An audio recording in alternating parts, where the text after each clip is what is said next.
Hi, welcome to Nothing Venture, Nothing Game. I'm your host with the most, your GM, Jared, and of course, I'm joined by Rules Arbiter Steve. Yep.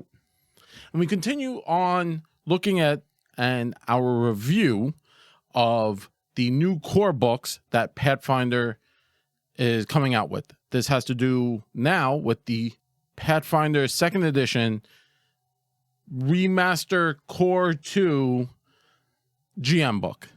So in front of us, we have the first original Pathfinder 2nd Edition, the OG GM Core and Game Master Guide. And this is now, this one right here is the newest Pathfinder 2nd Edition GM Core Remaster Game Master Guide. So if you weren't sure, old and busted, new hotness. Old and busted, new hotness. Just so that from visually, you could see the difference on the original core. You have both of them are rune lords with their dragons. They're associated dragons, which I think is awesome. They're keeping with the style. The first one, the original, is the rune lord of wrath. That is Alchemist. And then, as Steve says, this is the newest one, and it's Shemp. Or that's how his friends call him, Shemp. But it's Xandergul, the rune lord of pride, and both of them beautiful artwork. Really, I like the artwork. We are both fans of the artist.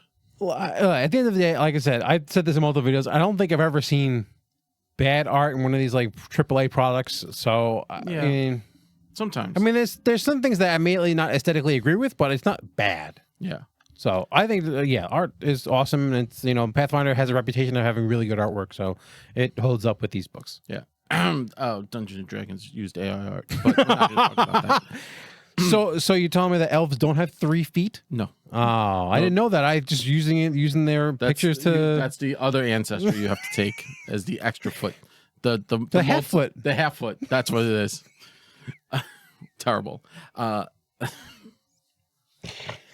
Start off on a great foot today. This is why we can't have nice things. I didn't even try for that pun. That was a good one. That was a good one. So as you can see, the rule books are size-wise a little different. They're about the same. One of them's got like a 40 or was it 100? Was it 100? Yeah. So the old book, the old GM core, was 255, and the new is 330 something. Oh, okay. Like I think it's 70. 337 or something like that. So it's a little more. You get a little more, and we'll get into the reason why there's a little more. And this bugged the hell out of Steve.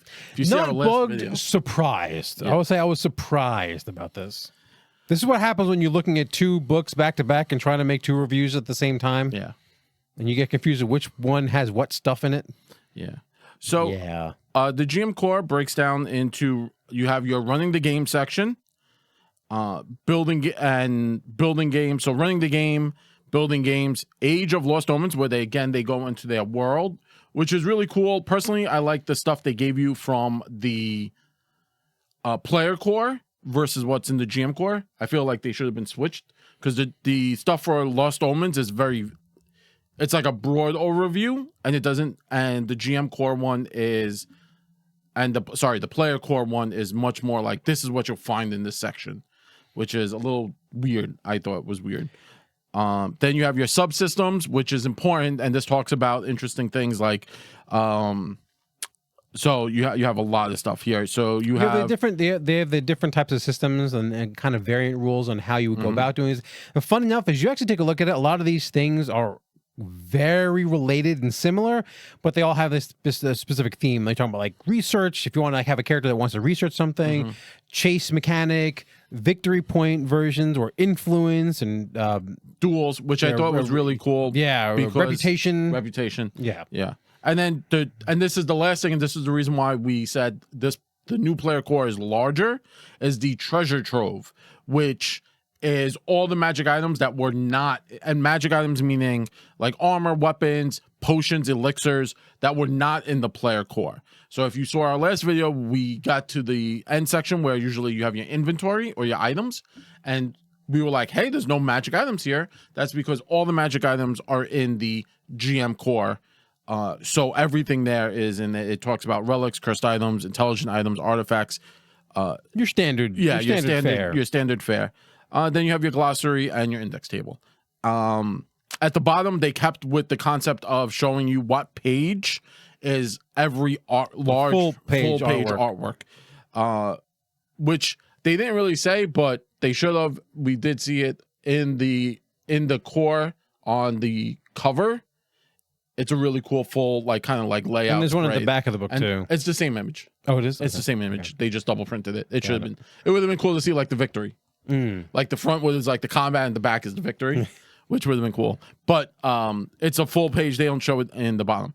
So generally, if you're looking for a 5-minute review, that's your 5-minute review. Now we're gonna start. If you want to log off, share this with your friends. So in your 5-minute review, what would be your opinion about this book? 5-minute review. The opinion of this book is a lot of it's copy pasta from the original book. A lot of the main stuff in the original book you see here. Obviously, you have your treasure trove, which is interesting.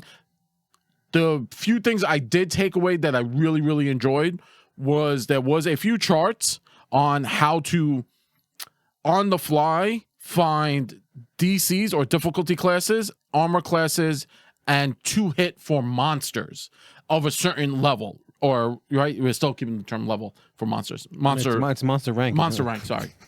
The monster rank. So salty about that, aren't you? Yeah. The specific monster rank. So if I'm looking for a rank, let's say a monster. I was being funny. It's I know you level. a monster level 10, and I on the fly, I need to find out what their AC, their 2-hit, and their spell save is. There's a chart. It literally just says, and then on the chart it says if it's moderate or difficult, then you could change them up and mix and match. And that I thought was the most useful thing I could get from this book, besides the magic items. Steve, your 5-minute review? Yeah. So my kind of 5-minute review of it is, I think that the layout of this and how they dealt with the table of contents and how they broke things up into different chapters is more akin of how I would go into making or running a game. If I was making my own adventure, I was making my own world. This one, they had chapter 1 has everything in it. And this one, it's chapter 1 is how to be a GM and what you do with problem players and safety tools and all that kind of stuff that you may not know that you need to know as a GM and not necessarily rules. And then the whole second chapter is dedicated to how do I build encounters? How do I build an adventure? What kind of themes should I go with? Or what kind of themes are possible? And how long should a game be? And all that stuff. So they really broke it up. And it's really from a page consideration. It's kind of the same, but it's broken up way better in this book. And also they have that thing at the edge where it shows you what section of the book you're in. Yeah. Right here. I think it's right here. Yep. Yeah, it's right here. Yeah, it's right there. So useful. And I don't know if it was in this. Was it in this? I don't know. Nope. It was not. Oh, kind of. Well, kind of. It's much more it doesn't. You don't go into it. You see there's a little bit of information here, but is I get the right page? It's right here. But in the new GM books and the new layout of all the new books that they're doing, they do much more of a breakdown on the sidebar of where you are at the book and what's around the chapter you're in. So it gives you a whole breakdown of everything that's in that chapter. So from a layout perspective, I would say at least 20% more useful. It's not a lot. It's a lot of information to here's and here. So if you have the old book, I might not say you need it, but it is a nice upgrade. In general, before we get into a longer review, if you want to stick around for that, I would say this is something you should buy. The magic item section is important. You kind of need that, especially because they've introduced new kind of runes you could put on shields, which is really cool. That's important to have. So that's a good reason to pick this up, is the magic item section. Another reason to pick this up is in the running the game aspect, or kind of the subsections where they talk about the subsystems, where they talk about duels and influence and leadership. There's a lot of useful stuff in there. The chases are still the chases, but they do give you, every so often, they'll say if you're having an underground chase, they'll give you obstacles that you can deal with. Yeah, I did like that. It's really cool. They talk about victory points, which ironically shows up in a number of games. And were they in Extinction Curse? when you played it? The victory points where you do stuff to Yes, yeah. it did show up a couple of times in that one. Yeah. So victory points are still used in certain aspects of adventure paths. So that's good to have like a base knowledge on what you're looking at there. It's a weird system. I've not used it outside of when I'm running an adventure path. And another thing I really did like is in the downtime, they talk about what you can do to earn the types of lore you can use to earn income and what that would look like. So you can use, and they have a chart for that. So there are certain charts I really like. And I think those are the most important things besides the treasure. But a good portion of this, like Steve said, if you have this one, you don't like necessarily need this one, especially for the fact that most of these magic items are magic items that are already existed in the game. There are new magic items, like I said, with the shield runes we're going to get to. But like I said, it's an improvement. But if you're tight on budget, yeah. I mean, the player core is probably going to get you a bit more mileage on how everything changed, especially the classes changed. And at some point, did they say that this is coming out on Nethys? I'm assuming Archive of Nethys would update itself. So, and the fact that in the player core 1, they did link their link directly to the Nethys page. Nethys, yeah. So Archive of Nethys. So, you know, is it useful? Yes. Is it? I would say it's more required to buy this now than it was to buy this then. Yes. So that's kind of where I'm going to stand on that. Yep. So I want to say thank you very much from all of us here at Nothing Venture, Another Game. If you're going to head off on your way, we love it and appreciate you. If you want to stick around to our longer review, we're gonna keep chatting, and then you can deal with the 1 hour long review. But yeah. So if you're tight on money, wait till your birthday or Valentine's Day or a holiday when you could convince your table to buy this for you, and then just hang on to the old core rule book and use those magic items until you can kind of make 100%. It work. Yeah, and but yeah, I want to say thank you very much. If you want to give us a like and subscribe, we would love it. We appreciate it. We're almost at 1,000 subs, which is kind of crazy. Thank you very much for all the love. And if you're gonna stick around, stick around. Hey, thanks for sticking around and hanging out with us in our longer set review. So basically what we're going to do is kind of go chapter by chapter and talk about the interesting stuff that probably was not in the original GM core. And like I said, much of it has been copied over because a lot of it still hasn't changed. Yes, titles and certain names have changed, but much of the rules are still exactly the same. With that being said, in chapter 1, it's your basic introduction, how to run a game. More or less, they talk about like what a game is, your standard like, hey, baby's first GMing session and how to deal with that. Character creation, characters, because Pathfinder 2nd edition. So in the treasure trove book right here, they actually bring in assisted items for characters with special needs. So the wheelchair, hearing devices, mechanical limbs, and they talk about, like, let's say you want a character to play that, or if you want to just represent yourself in the game, you have options for that, and it talks about those options and where to kind of go find that information. And some of these items are in this book as well. Yeah. But those options are still valid from that book. Yes, most of those, all of those options are still valid from the Treasure Vault. They also bring up the X card, which we all understand kind of involves, hey, a scenario is getting too intense. You hit the X card, they talk about it. And then they go into more about like how to deal with problem players, what metagaming is. And you're on YouTube, you could Google metagaming and you'll get a million videos talking about how to deal with metagaming or what they consider metagaming. So a lot of that is in the introduction and how to run the game. Also, like, what is an adventure? Yeah. How long sessions last? How long your story should last? And different types of stories that you can tell. Even goes into like a horror game, a high fantasy game, like an Avengers style. And they use the specific another word for it, but like an Avengers style, like save the world kind of game. So they all go into different kinds of types of games that you may want to run for your players. Yeah, and like Steve said, they say like, oh, one shot should be this long. They say like, oh, a dungeon of this size should be this many sessions, 2 to 3, and such like that. You'll see it'll pop up. That little chart will pop up right here. Yeah, for you to just take a quick look at, and it's really great. A lot of the stuff they now have charts for, which is really wonderful as a GM and a storyteller. It's really easy to just quickly reference and be like, oh, this is what I'm looking at. Okay, cool. I could keep it moving. So like I said, the introduction is the introduction. It's a basic how to. So in chapter 2 of the GM core, there's lots of interesting stuff that you'll kind of remember. It's treasure by encounter. There's a treasure by level system. You'll remember seeing much of that. This is where the campaign structure and a lot of that stuff comes up. I don't think that changed from the old player. Yet again, the treasure by level. Funny enough, this is kind of going into the difference. Slight detour into history of Dungeons and Dragons.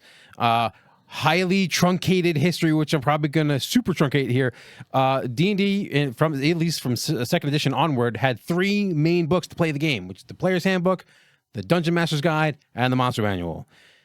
When Pathfinder broke off and made their own game, Pathfinder, Paizo broke off from making stuff and made their own game called Pathfinder.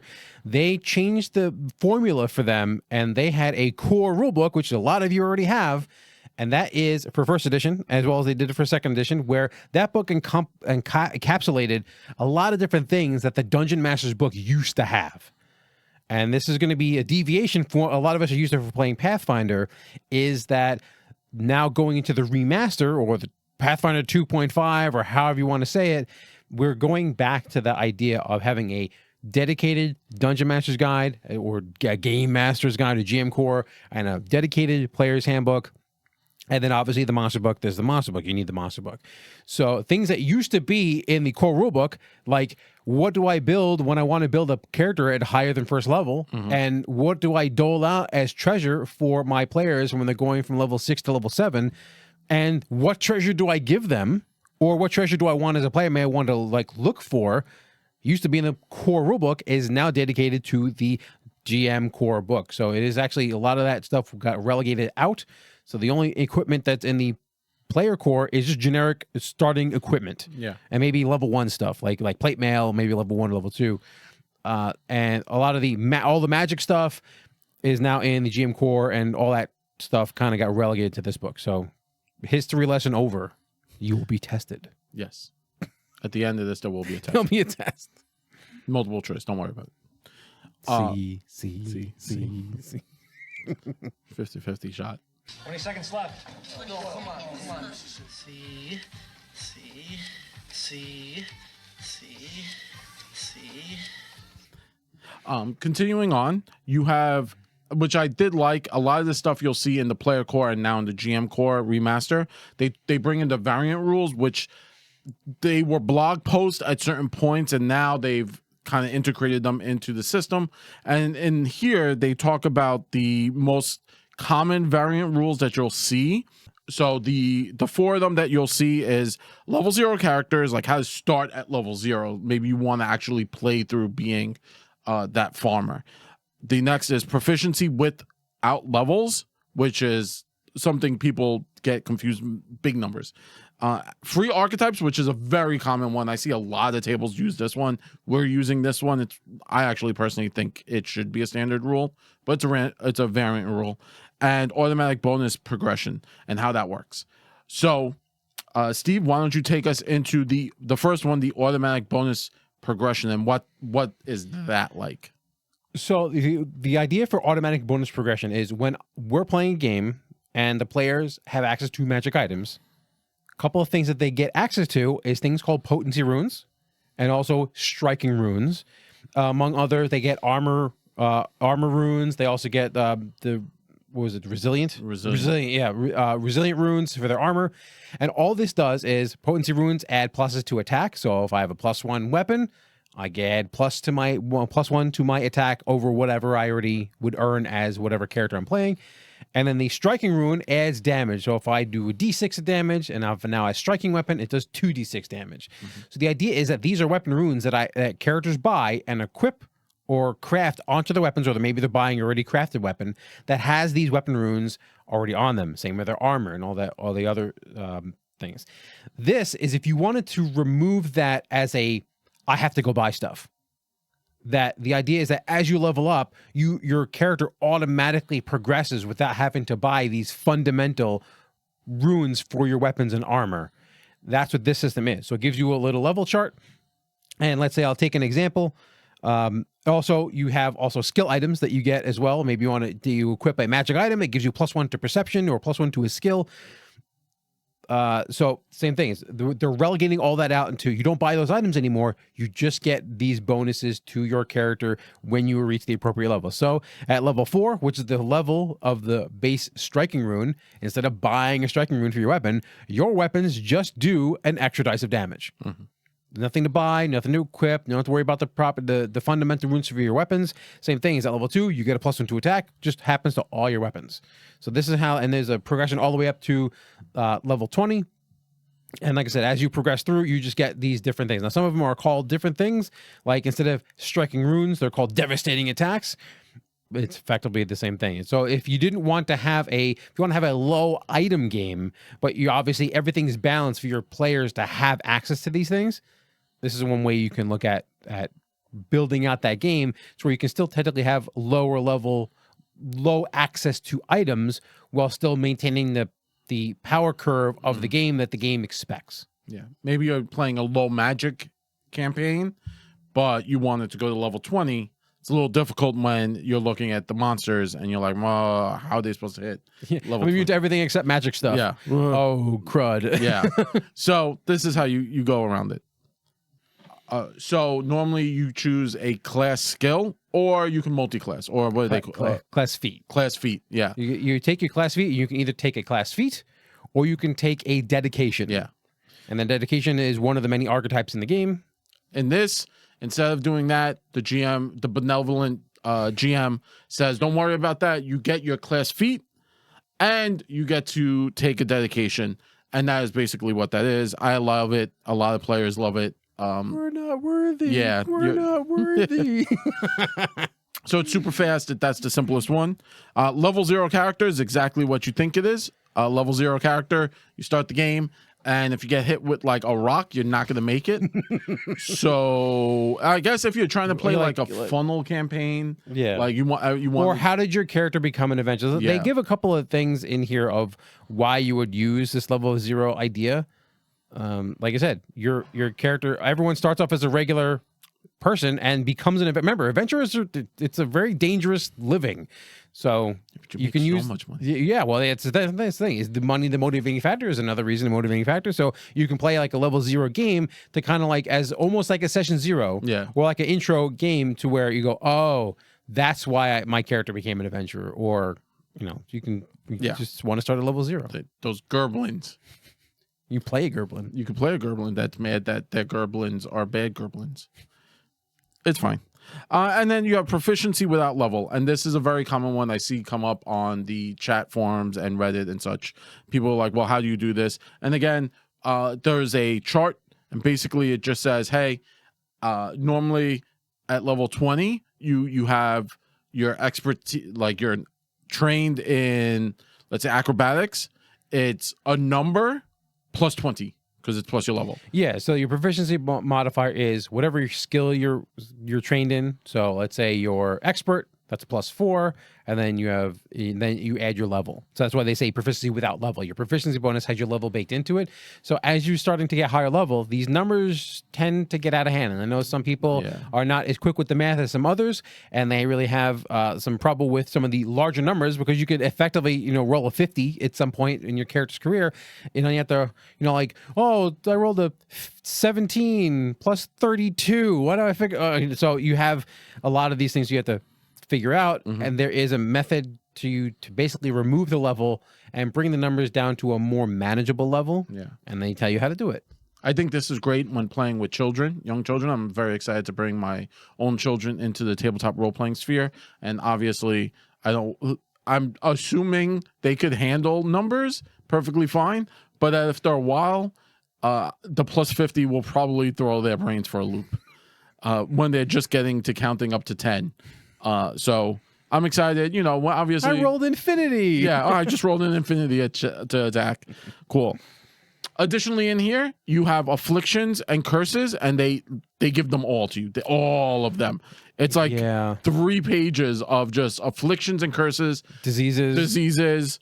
They actually have a really cool character art piece. It's the plague bearer, The plague doctor, the plague doctor with the mask and the staff for Kenku, healing. I believe.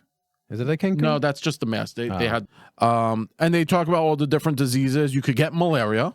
That's a possibility. Tuberculosis, tetanus, scarlet fever, the crimson ooze. the crimson ooze. So I will say Yeah. that there is a decent number of afflictions in here, and there's a decent number of diseases. Yet again, from if the Game Master Guide, if there's going to be a large span between this book and like the next book that may have some of the stuff in here, I would want more. Yeah, I can see There's enough to get you going, and hopefully that these are enough of a template if you wanted to make your own afflictions and diseases and curses. But yeah, I mean, compared to the list that already exists in the game right now, this is a short list. Even though there's enough to get you going, but I'd always want more. So next up, you have your environmental damages, your traveling stuff, how to deal with that. They go over climate damage, chase scenes, hazards, everything. So this section, kind of chapter 2, is your bread and butter if you're a GM. Yeah. If you're like looking to figure out like what's going on in your game and how to really, there's bottomless pits and all that jazz. You want to really, section 2 is your jam. You're just going to be spending most of your time in section 2.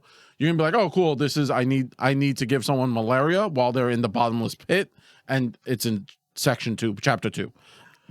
So there's right before you get into the world lore in chapter 3, there's a section in chapter 2 that was kind of weird. They kind of put it in, it's building worlds for your game, but it's before the lore of the world. And I guess it should be separated because technically this would be your homebrew stuff versus the lore of the actual world. I get it. It was... Because even goes into like planetary basics. Like this is like literally you're building your world from scratch versus the already existing lore of Pathfinder in the Undersea region. And it goes into like the different kind of worlds you can make. You can make landlocked. You can make common environmental regions. You can make mapping your world. It's just like your general GM stuff. Yes, general GM stuff. But yes, a lot of the stuff in here talks about the intricacy of the worlds that you can make and kind of how to deal with them and how to kind of put them into place. But again, you're on YouTube. You could Google it. You could YouTube like world building videos, and you will find a bajillion of them. So moving forward past chapter 2, you actually come to an interesting section, and I believe this is the lore section. Yes, this is the section that was not in the original Game Mastery Guide from 2nd edition. It was missing a lore section in that book, and now we have a lore section in here. So section 3, chapter 3, section 3, whatever you want to call it, is basically the Age of Lost Omens, and that's currently what Pathfinder 2nd edition, sorry, I had an itch on my head. That's currently what Pathfinder 2nd edition is about. It's the Age of Lost Omens. Basically, Aridin was supposed to come back. He never came back. People are mad at Phrasma because she technically knew the destiny of everything, and now people are calling into question if destiny prophecies are actually real. If you go and you play Pathfinder Society, I think one season was all about like the prophecies and stuff like that. So you should check, if you want, check out Pathfinder Society. There's a lot of like single shots, but some of them do tie into each other. Yeah, there's an overarching story if you play enough of the story missions. Yeah. So in chapter 3, you basically get your standard history, and then it goes in, you get like a really lovely big map, and the map like will an show atlas, up. like an atlas map. Yeah. Check it out right here, wherever it is on the screen. I'm pretty sure Steve's just putting it over my head, so my hand's just moving by itself. But basically, it's an atlas, and you could see the different continents, and then they go into greater detail. Most of everything in the inner sea region happens in like this one little spot. It's so crazy. Yeah, it's literally the area between Avestan and the top of Grund. You don't even see all of Grund in the actual inner sea map. Yeah. You just get a little bit. And beautiful artwork. We've actually seen a lot of this artwork from other text that have come out. If you're comparing what we talked about in the player core 1 and compared to the regions they talk about in this book, they give you a little bit more detail. Instead of like a paragraph of part of a page, you kind of get like half a page worth of stuff. Yet again, more would be nice, but little more. I mean they do have The Lost Omen book, so there is the information is out there. So if you wanted to find it, either it's old Pathfinder 1 stuff, or they did come out with the Pathfinder 2 stuff, as well as they came out with the Society Guide, which has some more information in it. Yes. Continuing on, they actually go into the cultures. So if you want to play a character from, let's say, specifically There's a bunch of the human ethnicities. Taldan, you can see what a Taldanian looks like. Their culture, well, it's a little blog, like blurb about like a paragraph. that paragraph about their culture. Then they go into the other ancestries, and me and Steve were actually having a conversation about this. I think the other ancestries are going to be all the core ones from the player core and the upcoming advanced player core. And the player core too. The player core too. Yeah, the player core too. I think the ones that they're showing here in the core rulebook are going to be those core races, ancestries. And Steve was like, maybe not. Yeah. And then they go into creature types. Remember, things have changed. So there's different lore has changed. The planes have changed. And they actually go into religion, the different deities, the different factions you'll meet, the different nations, the settlements. I actually like this for the fact that they included factions. I honestly thought they'd include factions in the player core, but they did put it into, at least they put it somewhere. Yeah.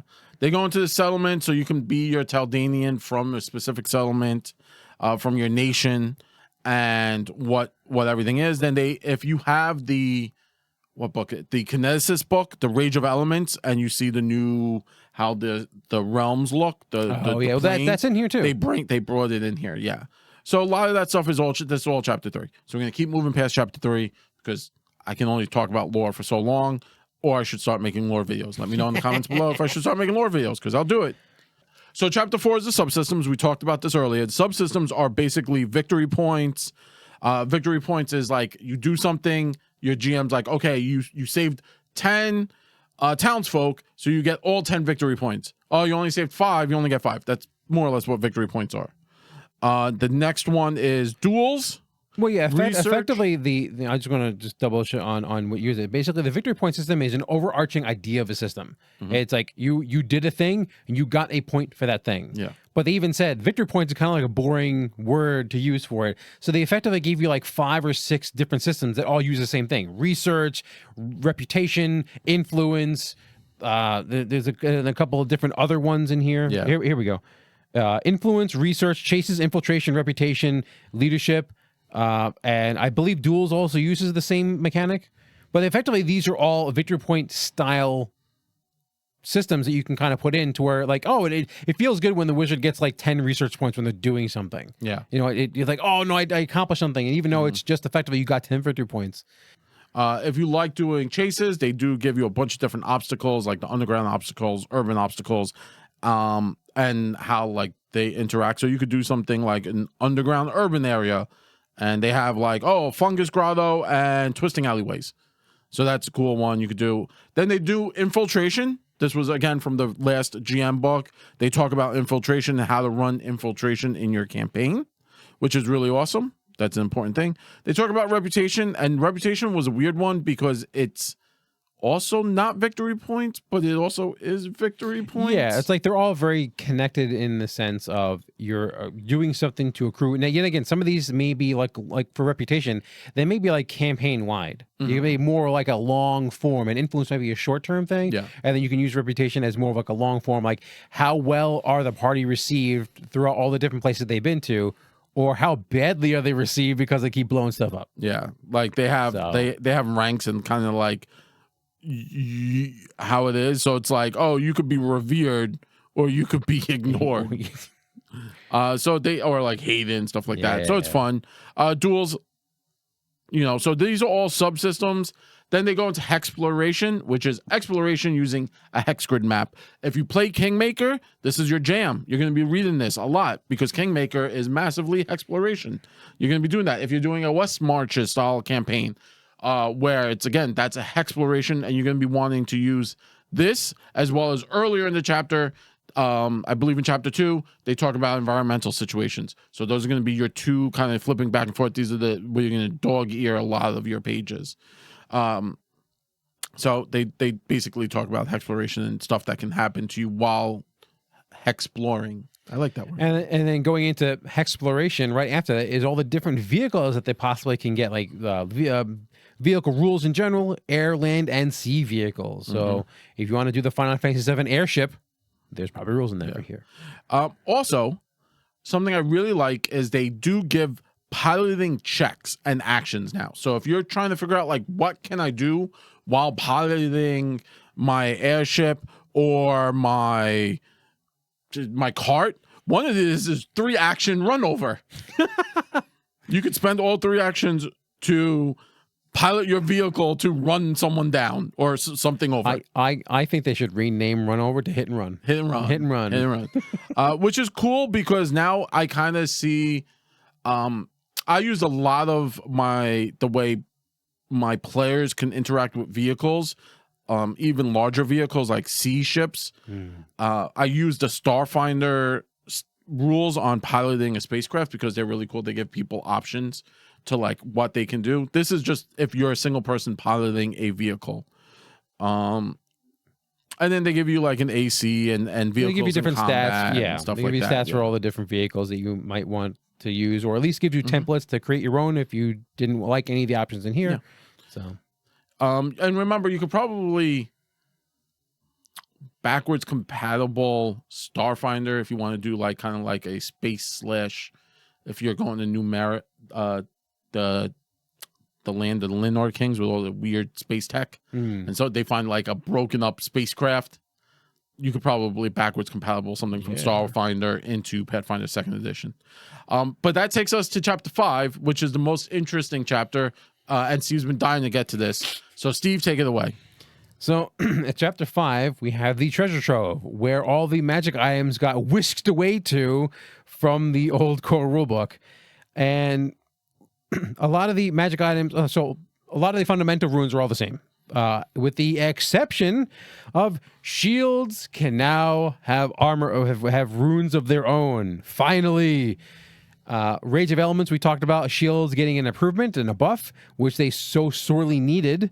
And now shields have the Reinfoircing rune, which basically increases their hardness, hit points, and break threshold. For those of you who don't know what this, hardness is if your item is hit, it takes the amount of hardness it has, it takes that much less damage. So if it has 10 hardness and it takes hit with 20 points of damage, it only takes 10 damage. Its hit points, it's the total amount of health that it has before it's destroyed, and its break threshold is always half its hit points. Once you get to half or below, the item is broken, takes down the broken condition, and that includes a whole bunch of minuses and bad news if your stuff starts breaking. Yeah, if you're using shields and you're a fighter, you probably take the quick repair. It's kind of like a solid thing to have. Yeah. So yeah, with the shield runes, there is a multitude of different types. As you level up, it starts at level 4 and then it goes all the way up till level 19, and they just get better. It just makes your shield a bit tougher and a bit more resilient to damage. And this goes to a long way to making shields, because the longest time the shields had no runes. You couldn't put runes on it, and you only had base unmagical shields and then magic shields. So this really adds into the idea of like custom making your own shield. And obviously there's rules in here for making your own items, so you can go to town with that. Yep. But shields are now awesome, which is the one thing that set Pathfinder apart from other games, where like, my shield just adds to armor class. And it goes, well, what happens if it's hit? That's the whole point. It's like, I don't want to get hit. I want you to hit my shield. So that's the one thing that we all kept saying, like, just lean into it. And they finally, it took them many books, but they're finally getting into the idea that shields should be a thing that they focus on for the characters who want to use shields. You don't have to use a shield, but shields are dope. Yep. Also in this section, you get your alchemy elixirs and bombs and all that jazz. Well, I don't think bombs are in here. Sorry. You get your alchemy elixirs. Your antidotes, your anti-plagues, your bomber eye elixirs, your cheetah elixirs, and all that jazz. There's bombs in here. And there are bombs. There you get your glue bomb. Actually, this is the only one. Oh, acid flask, alchemist fire. There's not that many. It used to be a lot more bombs. I think they're waiting until the core rule 2 with the alchemist class. You'll probably see a lot of bombs in there. And then they go into specific materials how the threshold to like damage them and stuff like that in the specific materials, and kind of like what items could be made up of that, because again, we talked about this in our core review, where there's now a broken threshold for almost all items. So theoretically, you could still you could go back to sundering armor, which was a big thing in Pathfinder First Edition. You could be a character who just sundered armor, which wasn't useful, but if you were dealing with enemies that just sundered armor, it was super like gnarly. Yeah, so it goes into here that they say that they more clarify the rules on equipment, hit points, and hardness. But they also go into the fact that 99% of the time, monsters won't bother attacking just your armor. Now, they may have a special rule, like a rust monster will damage your equipment, it will damage your weapons, will damage your shields and armor, so long as it's made of metal. But now we have information on, you always have to ask that, sometimes players ask the question, well, how hard is it for me to break down this fill in the blank? Yeah. And now we have a way clearer and more concise list. A lot of times we had to go searching 3, 4, 5 different places to try to find this answer. Now there's an entire chart, and it gives us what kind of object it is, all the stats for it, and examples of that thing, like Jared just mentioned. So it's nice that it's all in one spot. Yeah.